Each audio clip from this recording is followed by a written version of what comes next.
This was probably the most stressful E3 of my life, and I don't know why, but I just couldn't deal with the pressure. I was actually a shadow of myself at this E3. Cyberpunk 2077, CD Projekt Red's first deviation from the Witcher universe, is an action-oriented, narrative-driven open-world RPG. Which is a mouthful. The game was announced in 2012 and officially revealed in a teaser trailer in 2013, but after that there was nothing. After the teaser, we kind of went dormant. There was silence for 4 or 5 years, which for me and for my community team was very hard because, you know, people were very excited about the game. When we first announced the Cyberpunk, we had a certain vision of where we want to take it. The main difference between the pen and paper RPG and the PC game still to this date is that ultimately, while video games are nicer to look at, the freedom that you have in a pen and paper RPG is something that we have yet to achieve in any game, I would say. We can't just take what is the source material and just, all right, we'll make a video game around it, but we have to be smart about it. Being smart takes time and experimentation. Over the last 5 years, the Cyberpunk development team has been crafting an experience that they hope exceeds the expectations of fans of both the original franchise and of CD Projekt's previous output. The reason why you can't really go out and just show everything is because video game development is such an iterative process, right? What we have now might not be there tomorrow. So we've had ideas that have died over the years, then they have been resurrected, then they died again, and now they're back. Cyberpunk 2077 isn't only set 50 years after the source material, but it also takes place in a parallel timeline.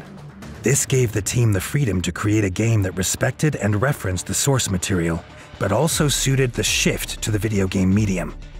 For example, it was vital that the player's character, V, be fully customizable.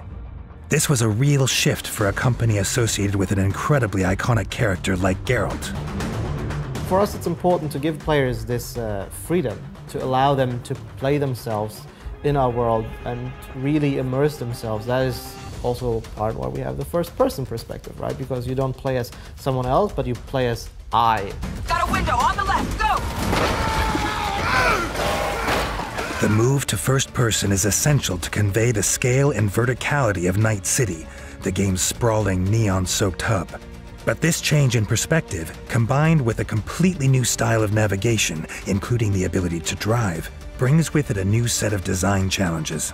It's easy to make an open world that when you're on foot feels huge. But if you're in a car, it's 10 minutes. One feels like a huge world, the other like a not so huge world. And how do you balance that? How do you create the feeling of vastness? But those are the cool things when you challenge yourself to sort of push forward into new uncharted territory, right? And you try to find new solutions to these problems. At E3 2018, CD Projekt Red finally revealed the first gameplay of Cyberpunk 2077 to a select audience of media and invited guests. We were so nervous and anxious to learn what people will say about the game because the hype was unreal. Soon word spread that it was the must-see game of the show. The team left E3 with over 100 media awards. But for the community of PlayStation gamers who had waited so long to see the game in action, the words of the media weren't enough. They had to see it for themselves. 2 months later, their wish came true when all 48 minutes of the playthrough was made public. The overall sentiment was amazing and the reception was great. So it was just very rejuvenating for us to basically see those reactions and we're just like, whew, okay, cool, we got it. Well done, well done. Cyberpunk 2077 may no longer be the mystery it once was, but work on it is far from over. True to the promise made in 2013, it's still coming when it's ready.